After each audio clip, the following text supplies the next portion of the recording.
का हो? अरे तनी हेने आवा। काहे? अरे आवा ना। काहे हो? आवा ना बताइल भाई। का बतावेला? सुना। हाँ सुनाई। आजा पजरवा तोहके बोलाई,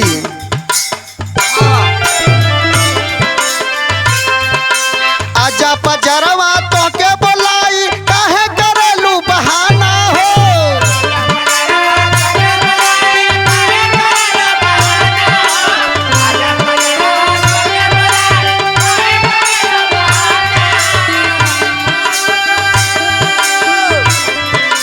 आजा पजरवा तोहके बुलाई, काहे करेलू बहाना हो।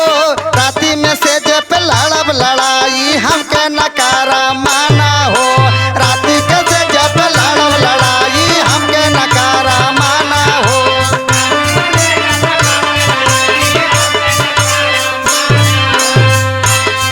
रात के हम तोसे सेजी पे लड़ाई करब, लेकिन मना मत करो। हाँ तो हमारी बात सुनी। सुनावा। कंगना यो चूड़ी कलाई में तोड़ेला। अच्छा अच्छा। हाँ हो। कंगना वो चूड़ी कलाई में तोड़ेला, तोड़ेला नथिया यो बहाली हो।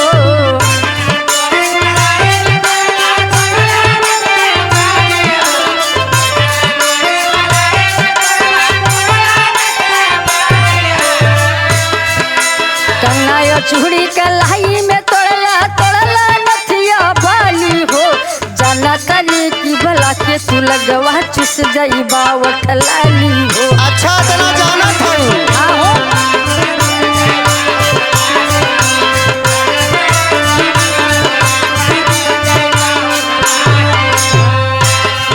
हे का हो? अरे जब तोहर माई बाबू शादी बियाह हमारे साथे कह देन, हम न उठलाली चूसत का दूसर के चूसी। हाँ काहे ना। तो सुना बतावत है।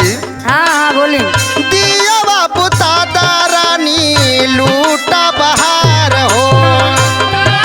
हाँ आपके खूब मजे आवेला ना, लेकिन हमार दर्द ना बुझेला। अच्छा अच्छा बुझल कुल। हाँ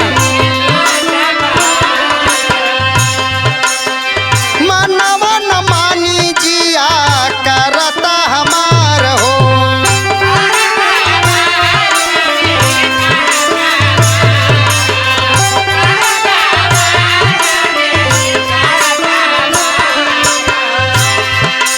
हे बत्तिया ना जोन बा कुल बुता दा, हमार जीरा मानत ना बा।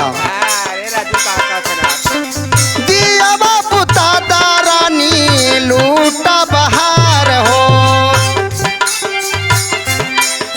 मानवा न मानी जिया करता हमार हो। सगरी बदनिया में खुशबू भरल बा, सगरी बदनिया में खुशबू भरल बा। अखिया बाहर में खाना हो।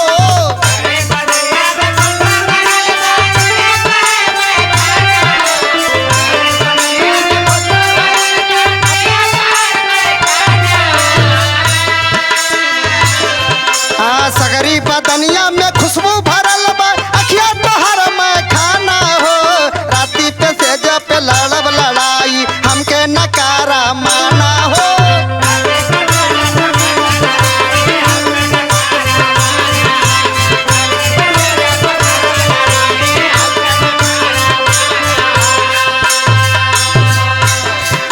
अच्छा तो बहुत देखा थी बोलत हुआ।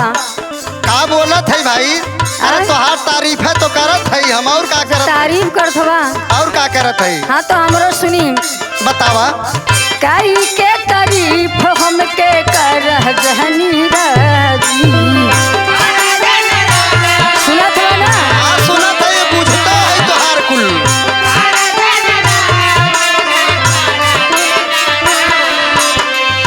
हर दम के बुझले बानी तोहर जहला साजी। अच्छा अच्छा, हरदम के हमार जात साजी बुझले। हाँ हो।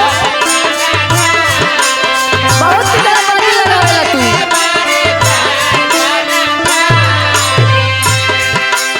कई के तारीफ हमके कर जहनी राजी। हर दम के बुझले बानी तोहर जहला साजी। बिमले से कैलाश दलानी में सूता